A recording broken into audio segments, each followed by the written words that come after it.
విగ్రహాన్ని మనందరం కూడా ఈ నెల రోజుల లోపల పూలే విగ్రహానికి సంబంధించినటువంటి స్టాచ్యూని అక్కడ పెట్టాలి, అసెంబ్లీలో పెట్టాలన్నటువంటి విషయాన్ని మీరంతా కరతాల ద్వారా తీర్మానంగా ఏకగ్రీవంగా తీర్మానంగా చేయాలని చెప్పేసి ఈ సమావేశం నుంచి అడుగుతున్నాం.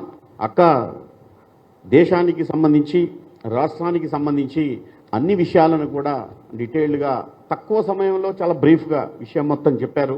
బాగుంది. నిజంగా ఐఏఎస్లు లేకపోవడానికి, అంతమంది బీసీలు లేకపోవడానికి కారణం 75 ఏళ్ళు మనం కాదు. జడ్జెస్ మొత్తం కూడా బీసీలు సమస్థాయిలో లేకపోవడానికి మనం కారణం కాదు.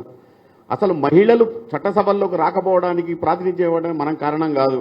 మీరు 10 ఏళ్లలో ఏం చేశారంటారు. ఇప్పుడు మీరేం చేస్తారో చెప్పమని కవితక్క అడుగుతుంది. అది ఇప్పుడు ఏం చేస్తారు మీరు చెప్పండి. మా గురించి అంటున్నారు కదా, మీరేం చేస్తారో చెప్పండి అన్నటువంటి ప్రశ్నను మాత్రం ఈరోజు నల్గొండ సమావేశం నుంచి మీరందరూ సూత్రీకరణలు చేసి, మీరందరూ సలహాలు ఇచ్చి ఈ కార్యక్రమాన్ని ముందుకు తీసుకుపోవాలని కోరుకుంటూ, ముఖ్యంగా కవిత గారు చెప్పినటువంటి విషయాల్ని మీరు తప్పకుండా మీ సూచనలు మొత్తం ఈ సమావేశంలో గంట కానీ 2 గంటలు కానీ మీరందరూ కూడా చెప్తారని తెలియజేస్తూ, ఇప్పుడు యునైటెడ్ పూలే ఫ్రంట్ కన్వీనర్ గట్టు రామచంద్రరావు గారిని 5 నిమిషాలు మాట్లాడవలసిందిగా కోరుతున్నాను.